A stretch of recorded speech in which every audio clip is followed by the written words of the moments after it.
अरे और कितनी देर लगेगी तैयार होने में? किसे दिखाना है जो इतना सज सवर रही हो? सभी नई बहू को देखने आ रहे हैं, तुम्हें नहीं।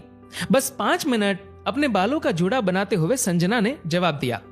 ठीक है, जल्दी करो, मैं गाड़ी स्टार्ट कर रहा हूं। जैसे तैसे तैयार होकर संजना बाहर आई तो देखा सारे घर की खिड़कियां खुली है।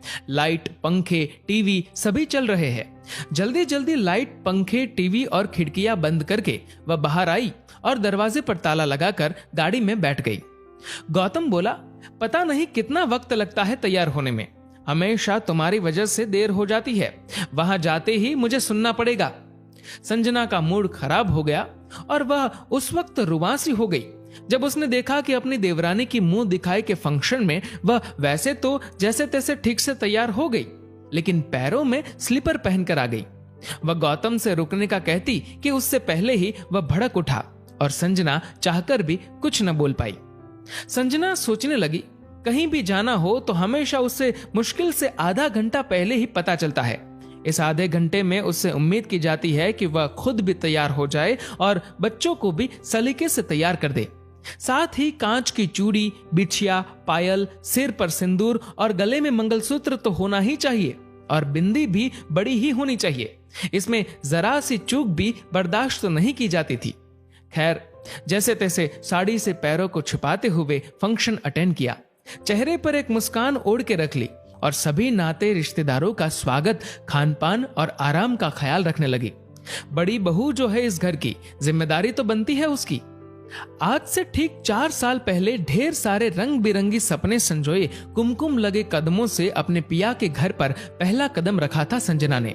फिर पिया के साथ कलेवा खोलना, थाल उठाए, जुआ जुई, मुंह दिखाई जैसी कई रस्में निभाई थी और इन रस्मों को निभाते, शर्माते, डगमगाते वह कब गौतम के करीब आ गई उसे पता भी नहीं चला। पिया के प्यार की मदहोशी में मदहोश दिन बड़े अच्छे कट रहे थे। वह गौतम के प्यार में इस कदर डूबी हुई थी कि सास ससुर से मिलने वाले तानों और उलाहना को अनसुना कर दिया करती थी।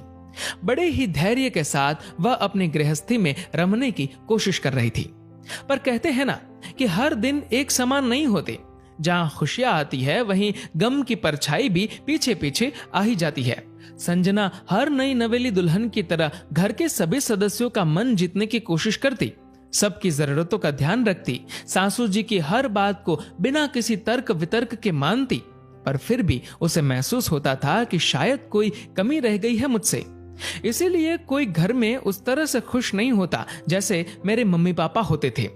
कैसे मेरे मम्मी पापा मेरी एक छोटी सी उपलब्धि पर या छोटी सी सफलता पर ही बड़े खुश हो जाते थे, मुझे प्रोत्साहित करते थे।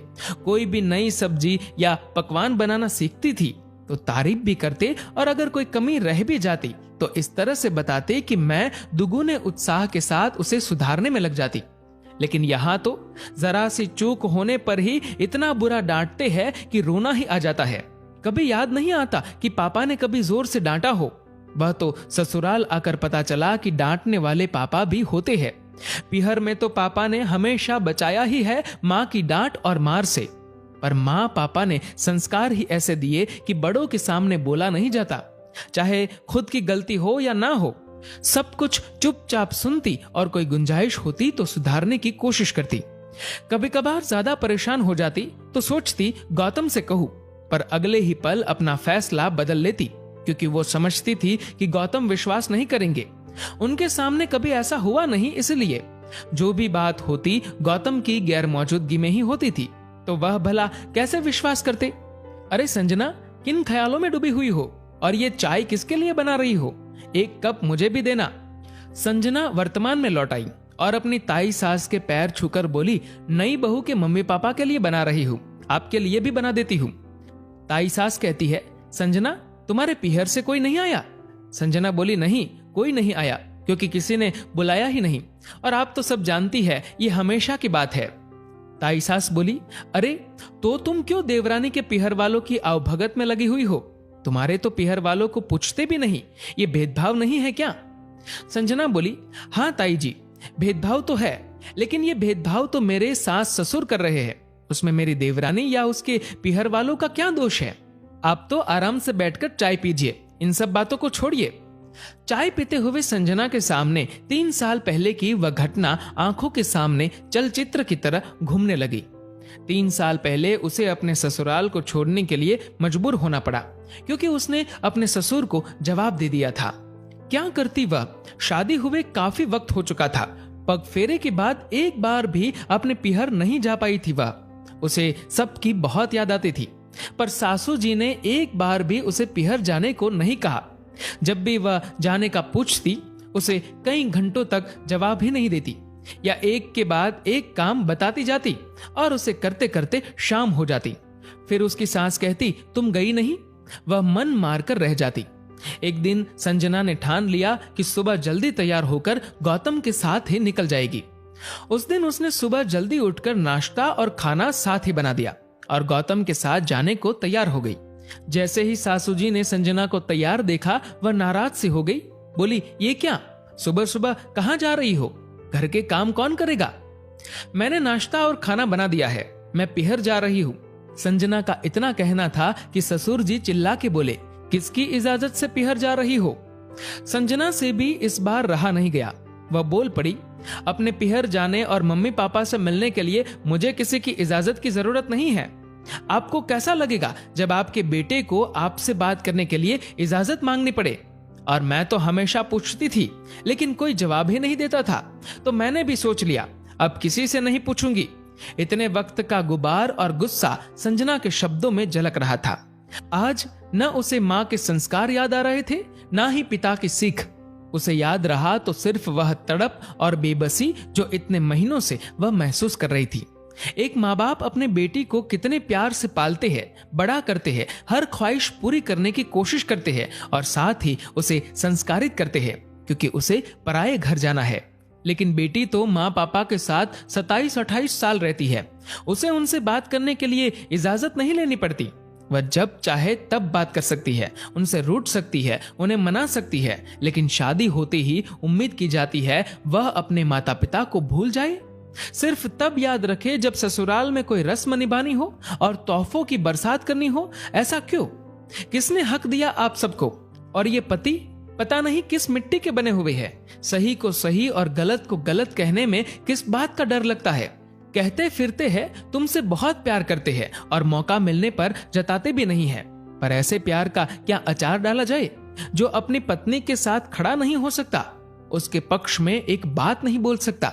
संजना के इतना कहते ही गौतम उस पर बरस पड़ा। बोला, ये किस तरह से बात कर रही हो तुम? संजना आंखों में आंसू लिए बोली, क्या गलत कहा और क्यों कहना पड़ा?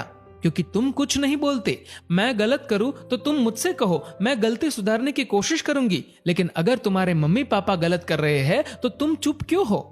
गलत बात मुझसे बर्दाश्त नहीं होती और जिन्होंने जन्म दिया उनसे मिले बिना कैसे रहूंगी? खुद से क्यों नहीं कहते मिल आओ, तो इतनी बात ही नहीं बढ़ती। गौतम बिना कुछ बोले ऑफिस के लिए निकल गया और संजना अपना सामान पैक करके पिहर चली गई। हफ्ते भर बाद गौतम संजना को लेने गया।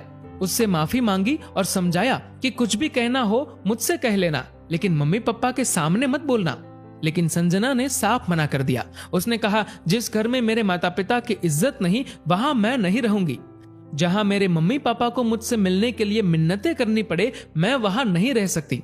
अगर तुम चाहते हो मैं तुम्हारे साथ उस घर में चलूं, तो तुम्हें वादा करना होगा कि कोई मेरे माता पिता को अपशब्द नहीं कहेगा और अपने घर जाने के लिए मैं किसी की इजाजत नहीं लूंगी, तुम्हारी भी नहीं। गौतम बोल पड़ा, तुम क्यों बात को बढ़ा रही हो? संजना बोली, मैं तुम्हारी बातों में नहीं आऊंगी। या तो तुम वादा करो या मुझे भूल जाओ। गौतम उस वक्त तो वहां से चला गया, पर संजना का पक्ष अपने मम्मी पापा के सामने रखने की हिम्मत नहीं कर पा रहा था। वह सोच ही रहा था कि कैसे इस समस्या को सुलझाया जाए कि तभी उसके पास उसके तबादले का ऑर्डर आ गया और उसे अपनी समस्या का हल अपने आप ही मिल गया। वह संजना को लेकर नए शहर आ गया। गौतम समझ रहा था कि उसने अपनी समस्या बहुत अच्छे से सुलझा ली। संजना अपने सास ससुर की नजर में बुरी बहू बन गई, जिसके किस्सों का ढिंढोरा उसकी सास अपने समाज में गाती रहती है। आखिर अपने आप को पाक साफ साबित करने के लिए सफाई भी तो पेश करनी थी। संजना, तुम गौतम के साथ जाकर अपने 2-3 दिन के कपड़े ले आओ। तुम्हें यहीं रहना होगा। सारे मेहमान आज चले जाएंगे, पर तुम यहाँ रहोगी तो नई बहू का मन भी लगा रहेगा। सासू जी ने जैसे ही संजना को आदेश दिया, संजना बोली, माफ कीजिएगा माँ जी, मैं नहीं रुक पाऊंगी। मुझे मम्मी को हॉस्पिटल दिखाने जाना है और 1 हफ्ते तक जब तक यहाँ हूँ उन्हीं के पास रहूंगी।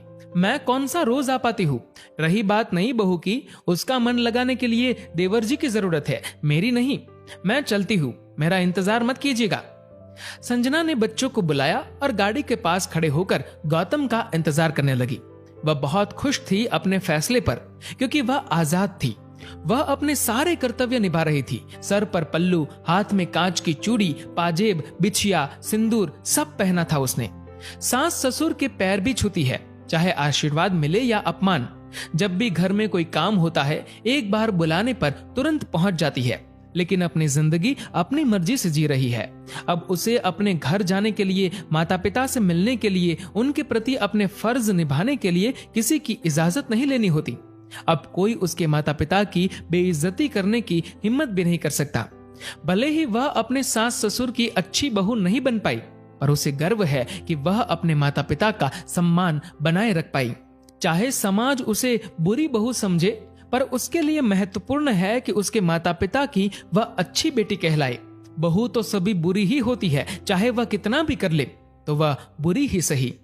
दोस्तों, इस वीडियो को लेकर आपकी क्या राय है, नीचे कमेंट करके जरूर बताएगा। और अगर आपको ये वीडियो अच्छा लगा हो तो इस वीडियो को लाइक करेगा और ज्यादा से ज्यादा लोगों तक शेयर करेगा। और दोस्तों, ऐसे ही और भी इंस्पिरेशनल वीडियोस के लिए सब्सक्राइब करें हमारे यूट्यूब चैनल को और फेसबुक पर फॉलो करें हमारे पेज को। धन्यवाद।